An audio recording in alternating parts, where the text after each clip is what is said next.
Welcome back to my channel. Bago ang lahat, huwag kalimutang mag-subscribe, hit the notification bell para updated ka sa mga in-upload kong video.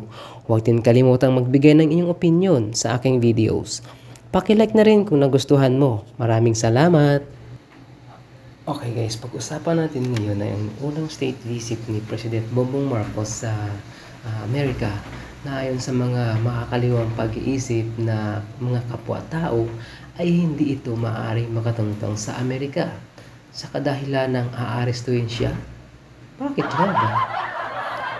Well, ito ang pahayag ni The Spokes, our Harry Roque, hinggil dito. Magandang araw po sa inyong lahat. Ito na naman po ang inyong Spokes ng Bayan, no? Isa na naman pong episode ng The Spokes Hour. Now, ang tanong, no, bakit ba sa tingin ko hindi mangyayari o hindi magaganap yung mga maitim na plano ng mga kalaban ng ating Presidente Marcos na siya po ay maaresto sa Amerika? Well, unang-una nga po, no, siya po ay nahalal na presidente. So sa international law, meron siyang diplomatic immunity habang siya'y presidente. Pero siyempre, ang kinabahan ko dati naman po si Presidente Marcos nag-invoke din ng immunity. Bakit hindi nabigyan ng immunity at nagtuloy ang kaso? Well, kasi yung mga panahon naman po yon, we could argue na talagang nagkaroon ng decision din ng Korte Suprema na nagkaroon ng abandonment of office at nagkaroon nga ng People Power Revolution. At saka yung gobyerno ni dating Presidente Corazon Aquino ay winave yung kaniyang diplomatic immunity. Now, pero talagang pong ang tendency ng mga American courts ngayon ay bagamat ikaw ay merong immunity, no, ay ang tawag po diyan ay restrictive, no, kinakailangan official. Pero bakit sa tingin ko ay hindi pa rin maaaresto ang ating presidente bagamat ang interpretasyon ng mga hukuman sa Amerika ay restrictive immunity? Well, may kinalaman po yan doon sa judgment contempt mismo. Ito po ay bagong impormasyon na nakalap ko. At nakalap ko pa ito dito sa isang dating PCGG commissioner, no, na talagang nais niyang maaresto eventually po ang Presidente Bongbong para doon sa tinatawag na judgment contempt. Now, lilinawin ko lang po, ito po ay judgment contempt dahil siya po ay isang co-executor ng estate ni Marcos at nanalo po yung mga human rights victims ng claim for $2 billion laban sa estate ni Ferdinand Marcos. Kaya lang po siya kinukontempt, hindi pa po nababayaran yung 2 billion. At dahil co-executor po si Presidente BBM, nais nilang malaman kung nasaan yung mga ari-arian ni Ferdinand Marcos. Pero hindi po si President PBBM ang nagkaroon ng hatol na siya'y lumabag sa human rights ng human rights violations, no? Hinahanap lang po yung estate ng dating presidente. Now, ano yung bagong impormasyon na nakalap ko? Well, apparently, yung judgment contempt na yan dapat napasuna ng 2005. Pero na-extend po hanggang 2031. Anong relasyon yon? Bakit hindi siya maaresto? Well, kasi dahil hanggang 2031 yung judgment contempt na yan, habang siya'y presidente hanggang 2028, ibig sabihin pwede siya mabigyan ng diplomatic immunity. Dahil pagkatapos ng 2028, pwede namang siya ma-enforce pa rin ng 3 taon pa rin. No? Siguro po kung patapos na yung judgment contempt na yan at wala ng pagkakataon, iba magiging desisyon ng hukuman. No? Pero dahil nga po meron pang panahon, matapos siya maging presidente, pinagpaliban muna yung service ng judgment contempt sa kanya. So mabuting balita po, gustuhin man nila, pati po yung hukuman doon sa Honolulu dahil nag-extend po siya ng judgment contempt hanggang 2031, hindi po kinakailangan ma-enforce habang presidente si PBBM. Siguro sabi ng korte, pag matapos na ang kanyang termino, ay hindi na po siya ma-entitled to immunity at po pwede na po yang ma-serve sa kanya. No? Well, ulitin ko po, no, maski pong ma-serve ito'y para dali lang siya sa hukuman at tanungin kung nasan yung mga ari-arian. Wala pong pagkakasala ang ating presidente. Gaya ng aking sinasabi nung panahon pa ng eleksyon, wag naman natin gawin na ang gawain ng ama ay naging gawain na rin ng anak. No? Narariyan po yung desisyon na yan. Hindi natin po pwede burahin yan. No? Pero ang desisyon po ay laban doon sa kanyang ama at hindi po laban kay Presidente BBM. So, kaya po Bagamat nangangalahati na ng pagbisita si Presidente BBM, mukhang the coast is clear, no? Kahit anumang gustuhin nila na ma-embarrass ang ating presidente, mukhang hindi naman po yan mangyayari. Pero sabihin natin na susubok pa rin sila, napakahirap din po, no? Dahil maraming PSG na kasama si Presidente BBM at syempre ang kanilang instruction talagang bantayan ang seguridad ng pagkatao ng ating presidente, no? At kahit sino man siguro hindi naman papayagan ng PSG na kunin ang pagkatao mismo ng ating presidente. So I think bagamat ako po ay cautious at ako po ay concerned dahil kapag naaresto pong ating presidente para bagang inupakan sa mukha ang buong sambayan ng Pilipino, no? Dahil ulitin ko po, no? Ang presidente po ng Pilipinas, di gaya sa Inglaterra, na hiwalay yung tumatayong simbolo ng soberenyang bayan na si Queen doon sa head of government na ang Prime Minister. Dito po sa Pilipinas, pinag-isa natin ang symbolic head po, ang symbolic figure para doon sa tatayo na representante ng ating soberenya at yung ating namumuno sa gobyerno. Iisa po lang po yan sa pagkatao ng ating presidente. Mas maganda nga pong symbolic head ng ating soberenyang presidente dahil halal siya ng bayan, hindi gaya ng mga prinsipe at mga reyna na minana po ang kanilang titulo. Pero siyempre, pagdating naman doon sa Inglaterra, kabahagi na ng kanilang kultura yan at kasaysayan na talagang namamana yung korona ng mga hari at ng mga reyna. Now, so the coast is clear. Sa tingin ko po, hindi na po posible na maaresto si Presidente PBBM sa Amerika dahil kung magsasaksid po sila sa kanilang maitim na balak, dapat nagawa na po ngayon. Bakit?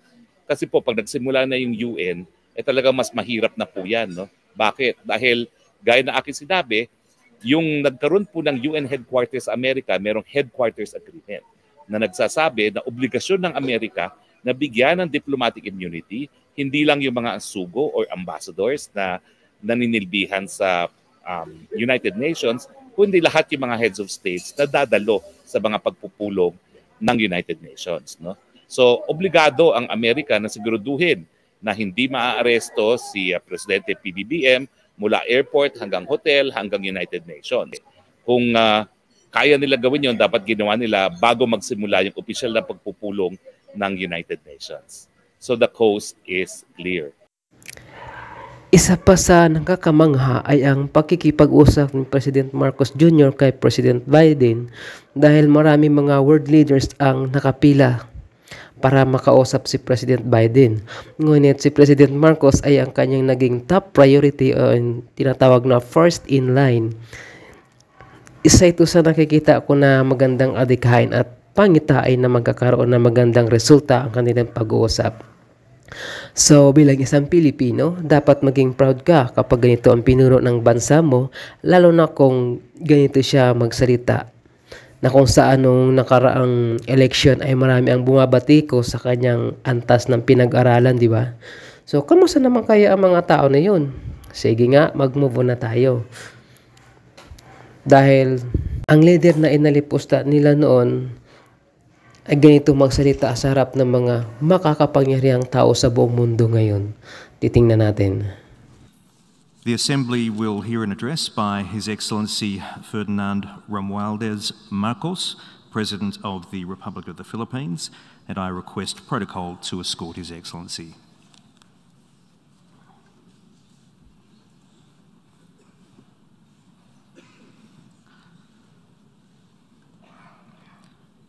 On behalf of the General Assembly, I have the honour to welcome His Excellency Ferdinand Romualdez Marcos, President of the Republic of the Philippines, and to invite him to address the Assembly. Mr. President, Excellencies, I am Ferdinand Marcos, and I am the President of the Republic of the Philippines. I stand today on behalf of 110 million Filipinos. At this time of crisis and opportunity, I bring with me the spirit of their enduring commitment to the ideals of our United Nations. This commitment is reflected in our solid contributions to the cause of peace and of justice. By shepherding the Manila Declaration of 1982, we helped affirm that differences should only be resolved through peaceful means. By reinforcing the predictability and stability of international law, particularly the 1982 United Nations Convention on the Law of the Sea, we provided an example of how states should resolve their differences through reason and through right.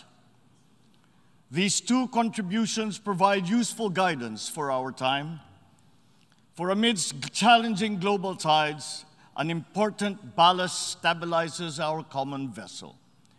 That is, our open, inclusive, and rules-based international order that is governed by international law and informed by the principles of equity and of justice.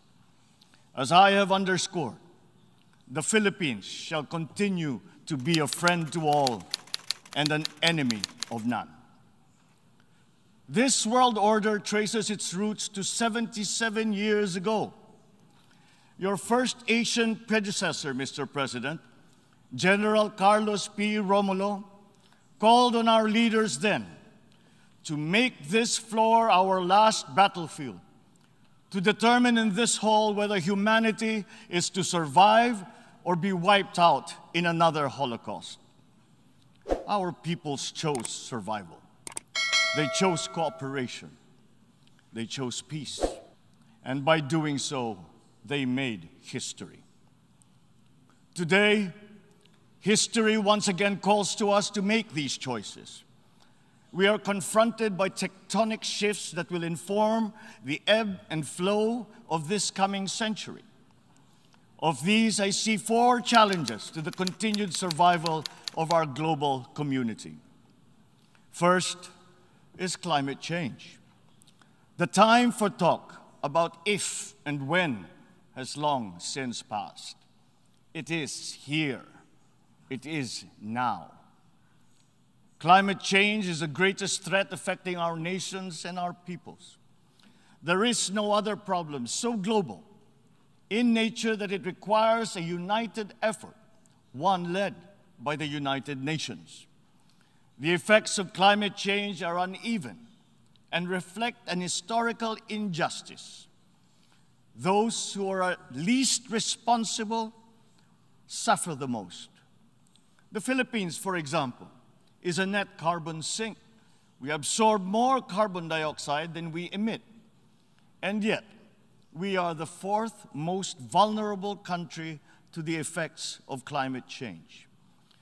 This injustice must be corrected, and those who need to do more must act now. We accept our share of responsibility and will continue to do our part to avert this collective disaster.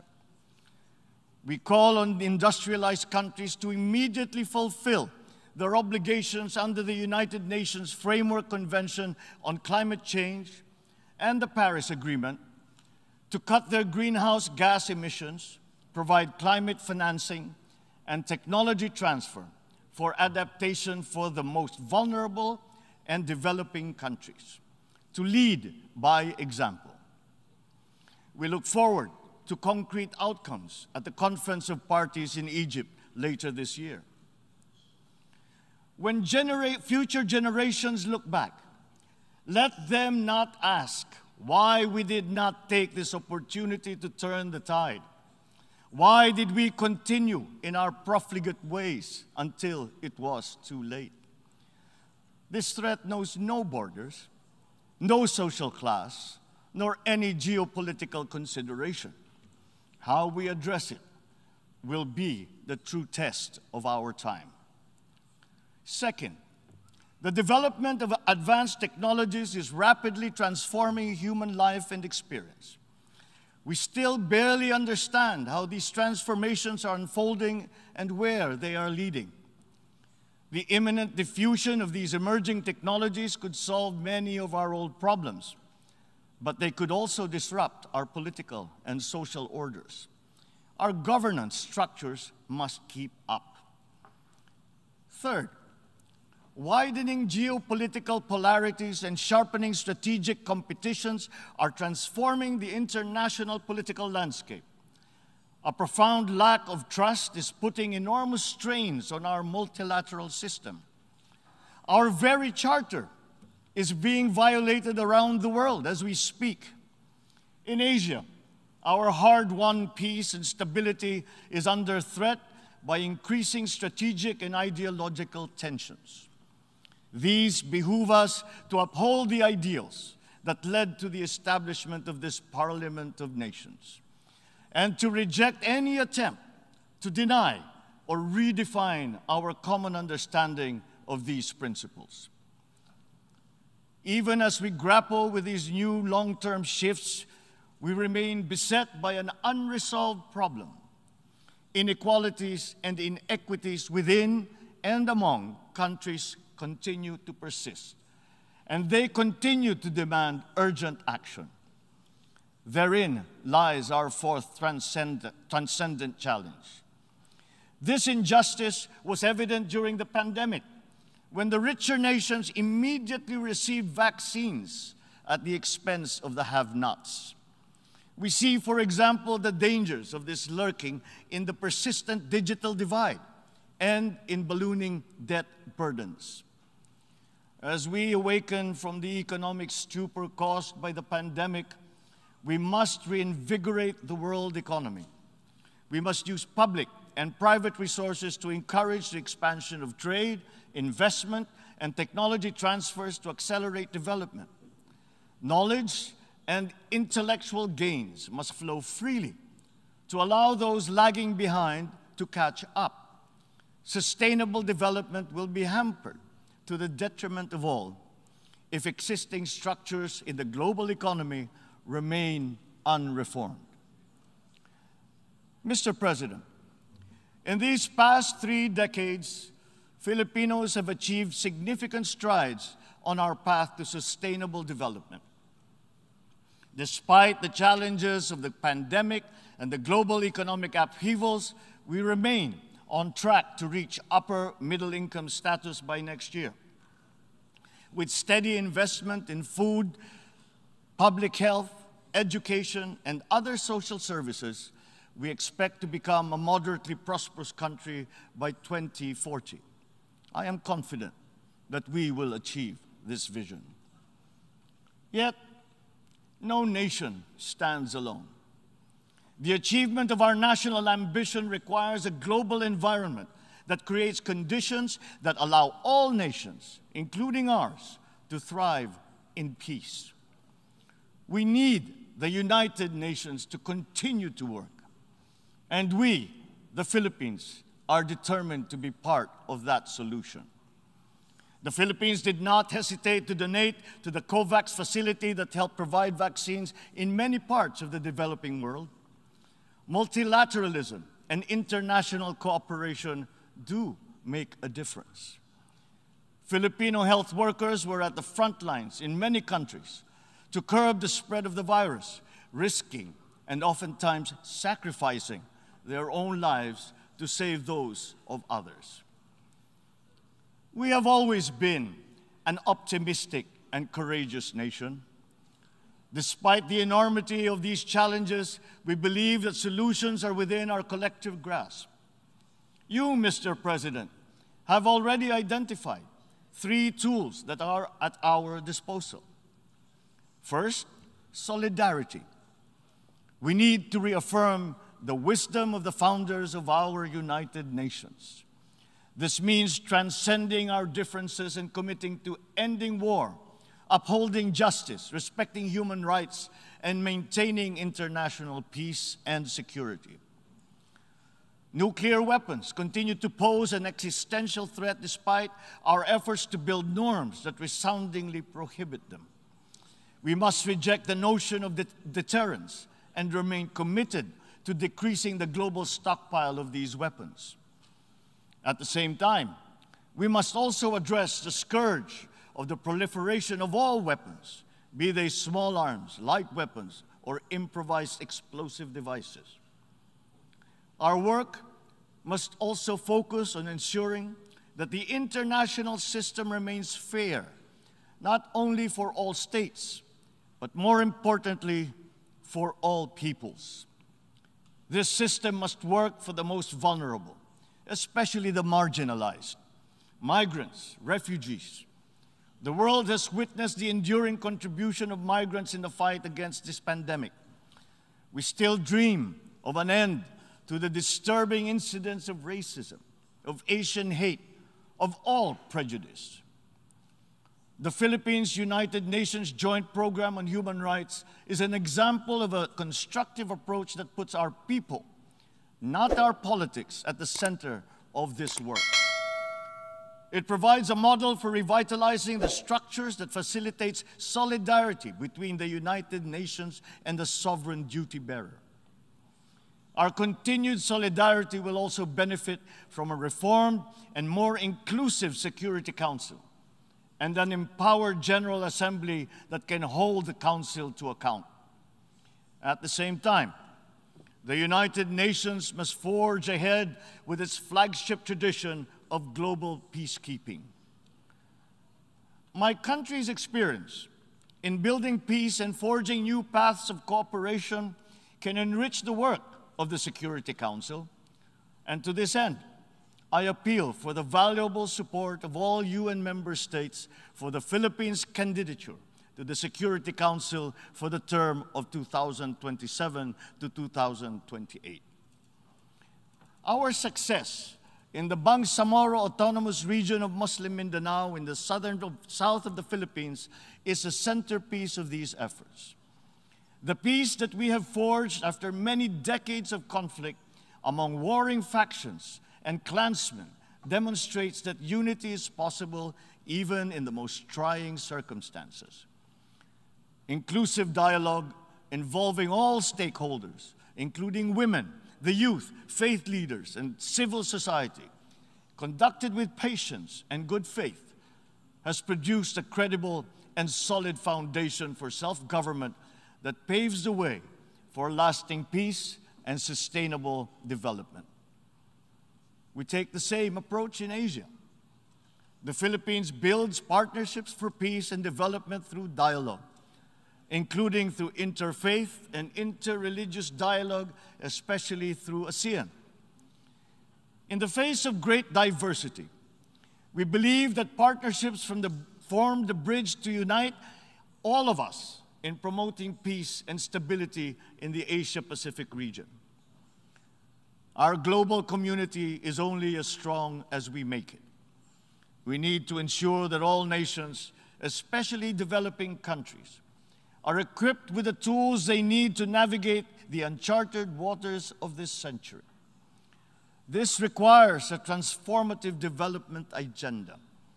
We therefore welcome the Summit of the Future next year as an opportunity to collectively roll up our sleeves and chart our common path. Second, sustainability. We must seek solutions that preserve our planet. These solutions must transcend our time and win the future for the succeeding generations. We crafted the 2030 Agenda for Sustainable Development as a platform of unity where our societies can build a future that is resilient and that is inclusive, where our people can be healthy, happy, and secure. This requires investment in food security, the fragility of which has been clearly demonstrated by the pandemic and the conflict in Ukraine. We need to take concrete steps towards a modern and resilient agriculture. For food is not just a trade commodity, nor is it just a livelihood. It is an existential imperative and a moral one. It is the very basis of human security. To attain food self-sufficiency and security, we are providing innovative solutions and financial support to farmers and fisherfolk to adapt new technologies and connect to national and global value supply chains.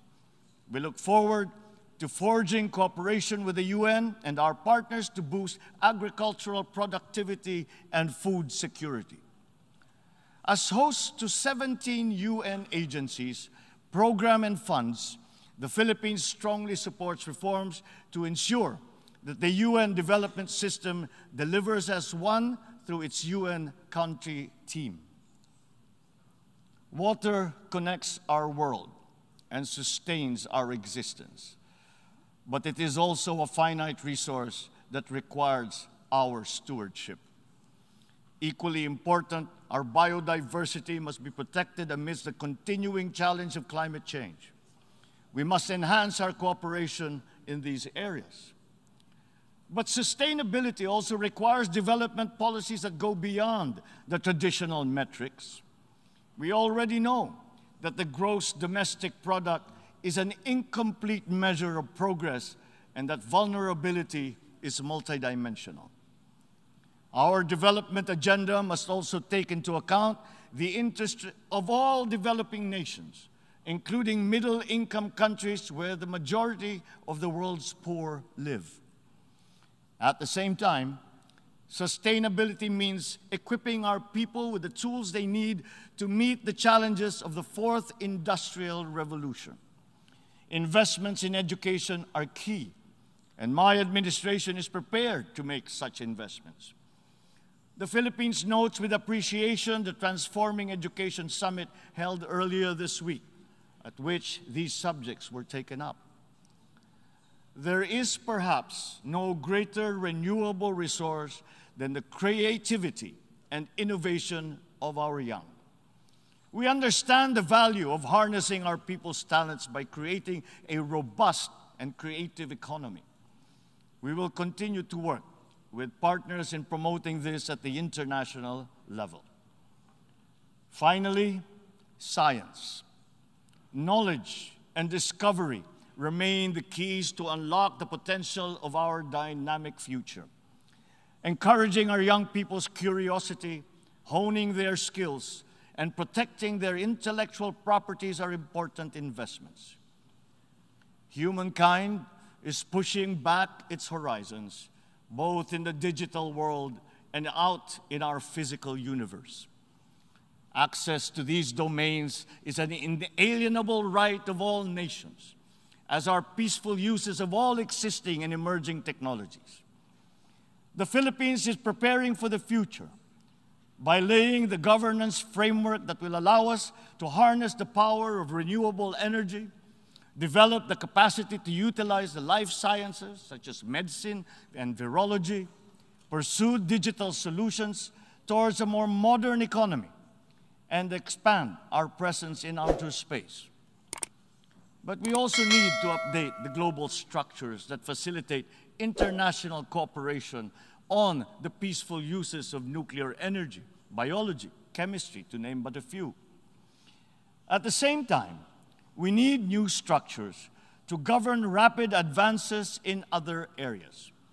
We need to start by defining the norms of responsible behavior in cyberspace and outer space, and forming legal rules that will prevent the weaponization of artificial intelligence. The diffusion of cutting-edge technology across the economy is promising, but they could come at a cost. Our development agenda must consider the possible displacement of human labor as a result of advances in automation. We must prepare our economic structures for this. We should start building the necessary supports for those sectors affected. Mr. President, the transcendent challenges of our time are as consequential as those that faced us 77 years ago when we founded this august body. We are indeed at a watershed moment, one that requires a refounding of these, our United Nations. Mr. President, Your Excellencies, the world is ready for transformation. It is up to us as leaders of our nations to move and shape that transformation. The future beckons, and we can embark upon that journey as single nations or as a world in harmony. I say, let the challenges of one people be the challenges for all nations. And in that way, the success of one will be a success for us all. The peoples of the world look to their leaders, to us, to make into reality these aspirations for our future. We must not fail them. And if we stand together, we will not fail them. If we stand together, we can only succeed. Let us dream. Let us work ayan guys, for ang those lupit na kanyang successes speech. for Walang all kudi-kudigo. our nations Talagang napakagaling united. magsalita ni President Thank you, Bongbong and Marcos good day. para maging tatay niya din. So, yun, kaya napabilib yung mga leaders sa kanya. So, paki-comment down na lang yung mga reactions ninyo sa ibaba. Salamat po.